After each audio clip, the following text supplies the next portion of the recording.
We're gonna go over all the lights, not cracked or broken.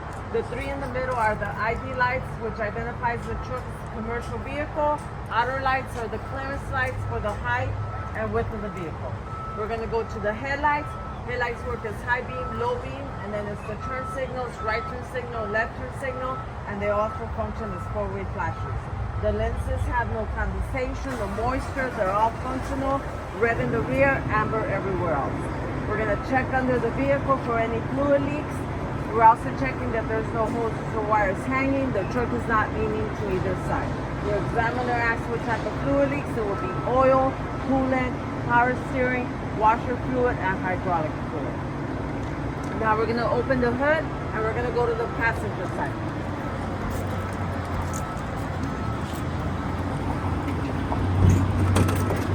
So remember, depending on your truck, if you have the Freightliner, you're going to open the door, lift the seat and the seat cover, and you will say the battery box is secure and fastened. Then you're going to say the cables have no exposed wires, your connections or terminal posts have no excessive corrosion. For the Volvo, it will be on the driver's side, and you will say the battery box is secure with straps. And then you will say the same thing, the cable and the connections. Okay, now we're gonna go to our coolant reservoir. Securely mounted, not cracked, bent or broken. It is secure with nuts and bolts. It is transparent because I can see the maximum and the minimum mark. If I need to add, I will remove the cap and add the coolant reservoir. The cap is secure, not missing. Hoses are secure at both ends. Fittings are tight, free of abrasion, bubbles or cuts, and it's not leaking coolant from the hoses, the fittings, or the coolant reservoir. Now we're gonna focus everything on the driver's side now. We're gonna go to the main air valve. Okay, the main air valve, the hoses are secure at both ends, fittings are tight, free of abrasion, bubbles or cuts, and it's not leaking air. Power steering reservoir is securely mounted, not cracked, bent or broken. It is secure with nuts and bolts. It is transparent because I can see the maximum and the minimum mark. If I need to add, I will remove the cap and add the power steering reservoir.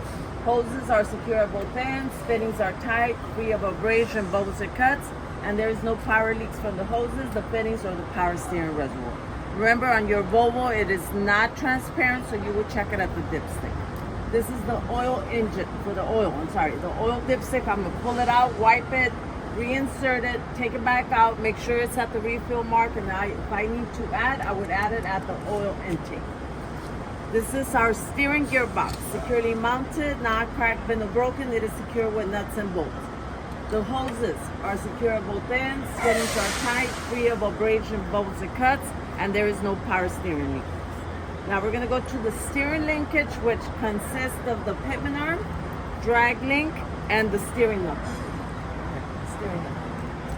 They're not cracked, bent or broken. They're secure with castle nuts and cotter pins. All the joints and sockets are not worn or loose, and then the bushings on both ends are not ripped, torn, frayed, dry, rotten, and properly lubricated. Now we're going to start with our suspension. The very first one is the spring mount, securely mounted, not cracked, bent or broken. It is secure with nuts and bolts. Leaf springs, securely mounted, not missing, shifted, cracked, or broken. They're held by U-bolts that are securely mounted, not cracked, bent or broken, secure with nuts and bolts. Shock absorbers, not cracked or broken, properly attached and secure. You could even say secure with nuts and bolts, and it's not leaking hydraulic fluid. Now we're gonna go to the braking system. We're gonna start with the brake hoses. Brake hoses are secure at both ends, fittings are tight, free of abrasion, bubbles or cuts, and there is no air leaks. Brake chambers, securely mounted, not cracked, bent or broken. The seat clamp is not loose or missing, and it's not leaking air, or you can say it's not leaking, and here no audible air leaks. Inside our tire is the brake drum and lining. There is no cracks, no dents, no loose or missing bolts. It's not contaminated with any debris, oil, or grease, and the lining is not worn dangerously thin, no less than a quarter inch. If you have the Volvo, then you would tell them that you have disc brakes. They are self-adjusted, does not require a slack adjuster in the push rod. They consist of caliper, pads, and rotors. And you say the same thing as your brake drum and line. No cracks, dents, or holes. no loose or missing bolts. It's not contaminated with any debris, oil, or grease. But this time you're going to change it to the brake pads are not worn dangerously thin, no less than a 1/4 inch. Now, here's our slack adjuster and the push rod. So slack adjuster and push rod are securely mounted, not cracked, bent, or broken. They're secure with nuts and bolts. The push rod has no more than 1 inch of travel when pulled by hand. And we're going to release the parking wheel. For our tires, the tires are properly inflated. I would check it at the valve stem with an air gauge. This valve stem is missing a cap, but it's not broken or leaking. The condition of the tire has no abrasion, no bubbles, no cuts. They're evenly worn and they're the same type of tire. Minimum depth tread is 432. In the back there will be 232, and we would check it with a tire tread depth gauge, or you could just say tread depth gauge. These tires cannot be recaps. They have to be original.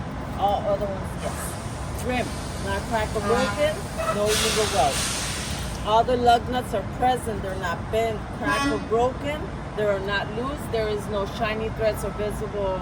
There's no shiny threads or visible threads that would indicate looseness, and there is no cracks around the bubbles.